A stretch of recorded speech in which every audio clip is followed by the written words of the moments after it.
Bonjour chers frères et sœurs, je vous salue, vous qui aimez le Seigneur Jésus-Christ de tout votre cœur, qui croyez en Dieu et que vous savez que, et qui savez que l'univers n'est pas un hasard.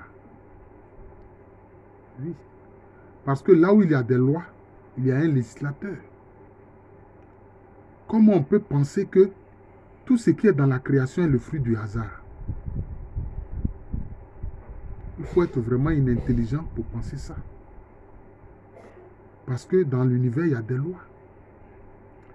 Chacun de nous sait qu'il mourra un jour. C'est une loi. Voilà. Même les étoiles meurent, les planètes meurent, tout meurt. Tout meurt. Il y a des océans qui ont disparu. Des forêts entières qui ont disparu, remplacées par le désert. Vous voyez, il y a des lois dans l'univers. Oui. Notre respiration, même quand nous dormons, cela se fait. Est-ce que notre sang qui circule là, c'est nous qui commandons la circulation de notre sang? Non. Donc là où il y a des lois, il y a un législateur. Ça, moi, c'est la grande leçon spirituelle que je tire de ma vie spirituelle.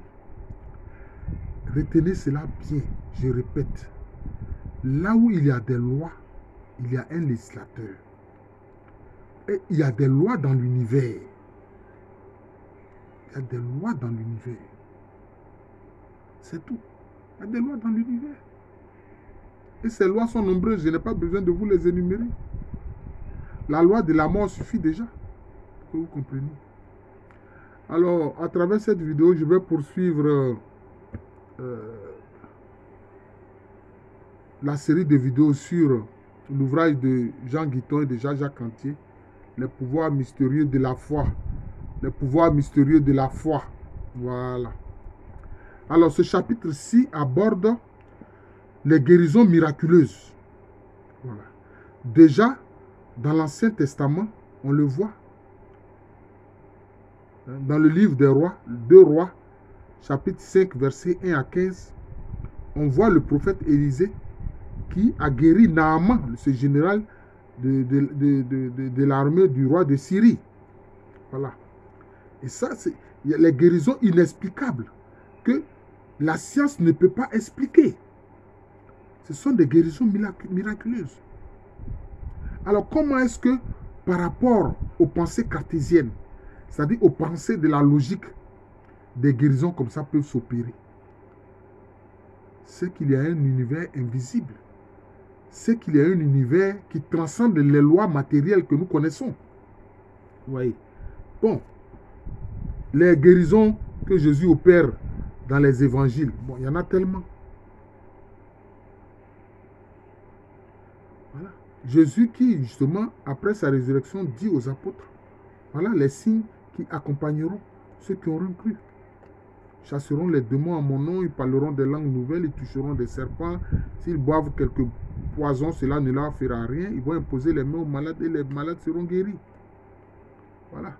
Mais chaque fois, Jésus, vrai Dieu, vrai homme, d'une humilité sans limite, dit quoi? Il dit, Dieu t'a guéri. Ta foi t'a guéri. Va, ta foi t'a guéri. C'est comme ça que Jésus parle. Quelquefois, les gens viennent nous dire, mais Seigneur Jésus, permets seulement que les gens touchent seulement ton vêtement. Et cela se produit. Et ils sont guéris. Ils donnent l'ordre, va et lave-toi au réservoir de Siloé et tu seras guéri. Mais Siloé, ça veut dire l'envoyé. C'est à dessein que Jésus a fait cela pour dire qu'il est l'envoyé du Père. Voilà. Jésus qui guérit Bartimée de sa cécité. Hein, Jésus qui guérit l'aveugle né. Jésus qui guérit les lépreux. Hein? Voilà. Il dit, si tu le veux, Seigneur, tu peux me guérir. Il dit, je le veux, sois guéri. Aussitôt, la personne est guérie de la lèpre. Il dit aux lépreux, allez vous montrer au prêtre. Et en chemin, ils sont guéris. C'est un Samaritain qui revient rendre grâce, etc. le serviteur du centurion qui est guéri. Vous voyez, c'est cela. Beaucoup de guérisons dans les évangiles. Et nous devons croire aux guérisons qui viennent du Seigneur. Oui, tu ne peux pas dire que tu es disciple du Christ Jésus. Et puis, tu ne crois pas aux guérisons miraculeuses. Ce n'est pas normal si tu penses comme ça. Je dis bien, ce n'est pas normal si tu penses comme ça. Parce qu'il y a des chrétiens qui se disent, oh, le temps des miracles, ça c'était au temps de Jésus. Maintenant, là, bon, la science est là. Mais quand la main de la science est limitée, tu fais comment? Ah oui, la science ne peut pas guérir toutes les maladies. C'est ça le problème. Et par exemple, beaucoup plus proche de nous, on a vu le Padre Pio qui a opéré des guérisons qui ont été vérifiées. Puisque le Padre Pio a vécu dans notre époque contemporaine au XXe siècle. Il a quitté cette terre en 1968, je crois, si je ne me trompe pas. Voilà. Donc, on va voir des cas attestés de guérison opérés par le Saint Padre Pio. On parle par exemple d'ici d'une certaine Lucia Bellodi de Vallalta qui souffre d'un diabète grave. Elle a soif, elle boit sans arrêt. Et en 1952 à l'hôpital, elle entend parler du Padre Pio et le prie. Un jour de crise où elle le supplie de la faire mourir. Vous voyez, il est tellement désespéré qu'elle dit mais, que Padre Pio finalement prie pour elle afin qu'elle meure, pour qu'elle soit libérée de cette souffrance. Et un jour de crise, donc, c'est ce qu'elle demande.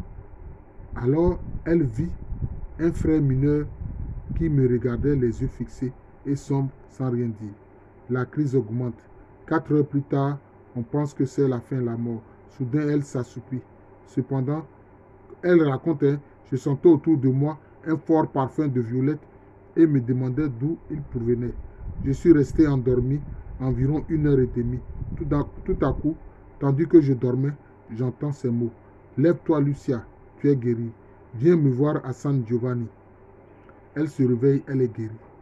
Et c'est elle qui va rendre témoignage. Le Padre Pio l'a guérie. Mais lui, il le dit. Il dit ce n'est pas lui qui guérit. Il dit c'est le Seigneur qui guérit. C'est le Seigneur qui guérit. On a vu le Saint curé d'As. Qu'est-ce que lui disait? Il disait que c'est... comment on appelle là? Les chrétiens le savent. Il y a une sainte qui a vécu à l'époque romaine. Elle a été martyrisée. Et souvent, le curé d'As disait que c'est cette sainte-là qui opérait les guérisons qu'il faisait. Vous voyez? Bon, j'espère que je vais me rappeler son nom avant la fin. Voilà. Voilà. C'est cela. Il y a des cas où le malade contemple simplement une photo du Padre Pio ou palpe un linge qu'il a touché et le malade est guéri. C'est comme si on l'a vu. Saint Pierre, rempli de l'Esprit Saint, là où il passait, son ombre simplement guérissait les malades. Les mouchoirs que Saint Paul avait utilisés, on le prenait quand on touchait les malades s'en trouvaient guéris. Donc voilà les miracles. Il ne faut pas penser que ces miracles ont cessé. Non, Jésus-Christ est le même hier, aujourd'hui et éternellement. Il ne faut pas être un cessationniste. Ce sont les cessationnistes qui pensent que les miracles ont cessé. Non. Alors on parle ici du cas de la petite Lina Kassese, qui avait 5 ans, qui était pratiquement aveugle. Elle souffre ce qu'on appelle d'ératite lymphatique. À sa demande, sa mère va voir le Padre Pio à 1000 km de là. Au moment même où elle le rencontre, la fillette est guérie. Voilà. On dit encore un autre cas. Mère Teresa Salvatore, en 1921, supérieure d'un monastère de Montevideo, est à la mort. Lésions cardio-aortiques incurables et cancer de l'estomac. Voilà. Elle a un problème de cœur et puis en même temps, elle souffre du cancer de l'estomac. On a cessé les soins depuis 3 jours parce que la science, la médecine, c'est trop limité, ne peut rien faire devant la situation de cette religieuse-là. Mais ces religieuses, c'est-à-dire ces sœurs, adressent une lettre au Padre Pio. Le jour où il reçoit la lettre, Une parente de Monseigneur Damiani, rentrant de San Giovanni de Rotondo, parce que c'était là-bas que vivait Padre Pio, apporte au monastère un gant du Padre que l'on applique sur la mourante. Mère Teresa s'endort. Elle voit Padre Pio en rêve. Il la touche et lui parle de choses qui ne sont pas de ce monde. 3 heures plus tard, elle se réveille et se sent bien, se lève, s'habille sans aide, va à la chapelle, puis au réfectoire, alors qu'elle ne mangeait plus depuis des années. Elle est définitivement guérie. Enfin, elle ne mangeait pas correctement depuis des années, c'est ça, parce qu'elle avait un cancer de l'estomac. Il y a le cas de Anna Gemma Di Giorgio, une Sicilienne, italienne née en Sicile, la nuit de Noël en 1939. Aveugle car elle est née sans pupille. La pupille, c'est le petit point noir qui est au centre de l'œil, c'est ça qui permet de voir. Voilà, ceux qui détestent les noirs. Hein, comme vont le constater 2 ophtalmologistes, pour ne pas dire 2 ophtalmologues, qui l'ont consultée. Elle est née sans pupille. Voilà. Et puis, à 7 ans, elle fait un vœu à Sainte Gemma Galgani et distingue peu à peu vaguement les objets. Mais on ne peut pas parler de guérison. Une religieuse amie confie son cas au Padre Pio qui répond: je prierai pour la petite. Sa grand-mère, Maria Micheli, décide alors de l'amener voir le Padre à San Giovanni Rotondo. Dans le train qui longe le rivage, Maria prie avec ferveur, tandis que la fillette aux yeux sans pupille a le visage tourné vers la mer. Soudain, elle s'écrie: je vois une barque. Mais l'image est encore vague. Les voici enfin à San Giovanni. Padre Pio, de sa main stigmatisée, touche les yeux de l'enfant. Des larmes montent aux yeux de la grand-mère. Confiance, ma fille. Gemma voit. Et tu le sais. Elle voit. Gemma se fera religieuse sous le nom de Dancella della Divina Misericordia. Et aujourd'hui encore, les médecins déclarent ne pas comprendre comment on peut voir sans pupille. Parce que là, elle voit, mais elle n'a toujours pas de pupille. Oui. Donc, c'est ça. Les cas de guérison sont tellement nombreux et cet ouvrage en parle. Cet ouvrage en parle, chers frères. Donc, il faut voir cela. C'est important. C'est important. Voilà, c'est important. C'est important.